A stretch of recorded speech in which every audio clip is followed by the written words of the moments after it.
Today we will be talking about emotional disturbances, what they are, how to identify them in children, and how we can help teach children with some of these emotional disturbances. First of all, let's discuss why it is important to know about emotional disturbances. 1 in 5 children ages 13 to 18 have or will have a serious mental illness. 20% of youth have a mental health condition, 11% of youth have mood disorders, 10% have behavior or conduct disorder, and 8% of youth have anxiety disorder. When these youth turn into adults, it gets even worse. With 18% of adults having anxiety disorder, around 7% living with depression, 3% with bipolar disorder, and around 1% who have schizophrenia. So first of all, what is an emotional disturbance? An emotional disturbance qualifies as a mild intellectual disability, and it has some difficulty meeting academic and social demands of a general education classroom. Most students with emotional disturbances are average intelligence, and there are several problems, either external, internal, or behavioral, that mess with the way these students succeed or fail academically or socially.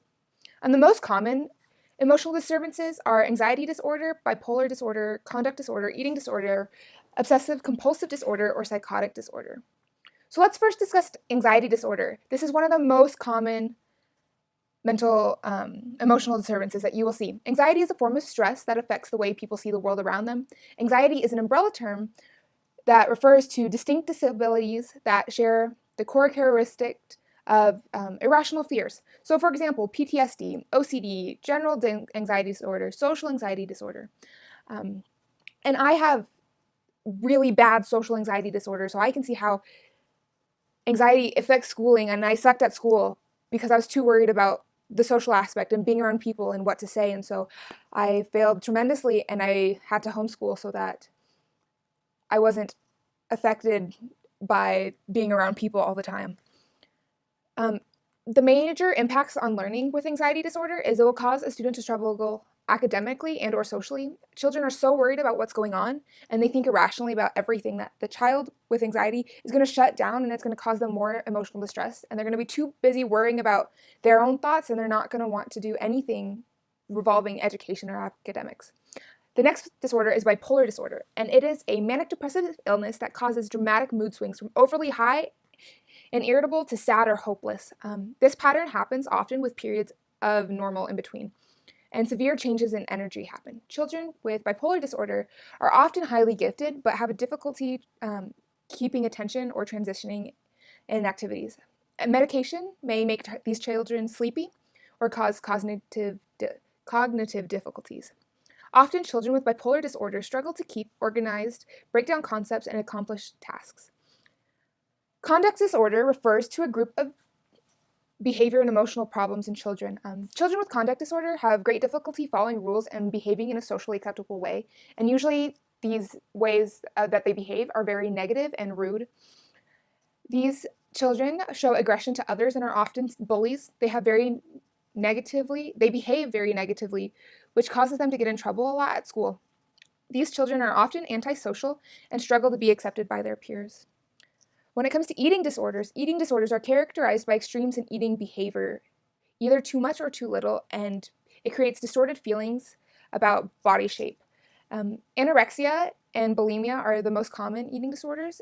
Anorexia is self-starvation, and it causes dramatic weight loss, and bulimia is cycles of binge eating that self-induced vomiting. Binge eating is eating an excessive amount while being unable to control how much is eating. Eating disorders in general affect a child a lot because they are extremely deadly if they go too long unnoticed. Children with eating disorders often withdraw from activities and friends. The student's performance in school will drop. Children will have a decreased ability to concentrate, focus, listen, and process information. These disorders are deadly and can impair their immune system and make them more vulnerable to illness, causing a child to miss school more. Obsessive compulsive disorder, or OCD, is a type of anxiety disorder characterized by recurrent unwanted thoughts or obsessions, and they come along with repetitive behaviors or compulsions. And these behaviors are called rituals, and they are often performed in hope of preventing the thoughts or trying to make them go away. Examples of these behaviors are either washing hands, counting, checking, cleaning, making sure everything's in a perfect line. Children with OCD are often embarrassed by their OCD behavior and tries to hide it. They are distracted by their thoughts and their rituals, so they don't pay attention very much in class. Their perfectionism causes them to take more time to complete tasks than the average student, and so you're not going to expect a child with OCD to sit and take a test in 20 minutes like a normal student would. It may take them hours because they're so worried about other things and being perfect in a task.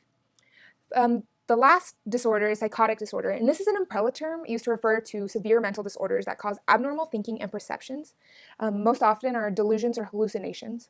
Schizophrenia is the most common psychotic disorder, and it is characterized by disturbed language, communication, thoughts, and perceptions. When a child has a psychotic disorder, their social skills deteriorate, and the child has difficulty completing everyday tasks. Processing new material is extremely difficult, and a child will struggle to pay attention or concentrate on a task. If schizophrenia goes untreated for a while, memory problems can be severe. The one thing you have to remember about emotional disturbances are that they are all about a child's irrational fear and thoughts. Because of this, a child is often lost in their thoughts rather than paying attention. So how can you see emotional disturbances in school?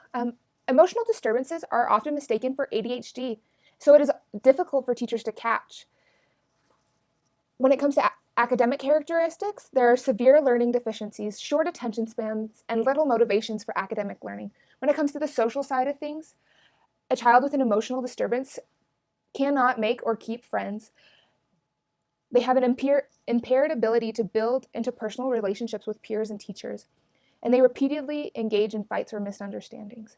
So how do we teach students with emotional disorders? When it comes to academics in the classroom, there are several ways that you can think or modify your lessons to help a child with emotional disturbances. First, use individual or sequential learning material that provides immediate feedbacks for students who struggle to pay attention. During academic instruction, stay highly motivated and age-appropriate materials on the student's instructional level should be used. Be consistent with the classroom schedule and expectations. Break assignments down into chunks. Teach self-monitoring to help them focus better. Be aware of how the student communicates. Acknowledge contributions of students. Create an appropriately structured environment that provides opportunities for naturally occurring social rewards that shape appropriate behavior. Some students require a more systematic and direct teaching approach to social development skills. Social skills should be an integrated part of the curriculum. Anticipate classroom situations where the student's emotional state may be vulnerable. Be aware of students' socialization skills when asking for participation. Prepare alternate activities where the student can work independently if socialization will make things worse. When it comes to socialization in the classroom, frequently teach social skills and rules. Model appropriate social responses. Engage students in role play to practice their own responses. Teach students to accurately label their emotions and how to accurately label other emotions. Be aware of the people that students often interact negatively. This is mainly with conduct disorder, so that you can keep all students safe. When it comes to behaviors in the classroom, regularly communicate with family members to ensure consistent response to behaviors. Be aware that some students work better alone. Specify rewards for following rules, as well as consequences when rules are disobeyed. Respond to the student, not their behavior. Be consistent when enforcing rules. Teach students to monitor their own behavior. Teach students to identify signs of stress, anxiety, and anger, and be aware of what triggers those things. All these things in general are how to help your student. And yes, emotional disturbances are hard to find and figure out in the classroom, but that's why you need to watch your students closely and see how they interact with others and with their environment so that you can determine these things and figure out the best way to help them. Here is the works cited, and here is the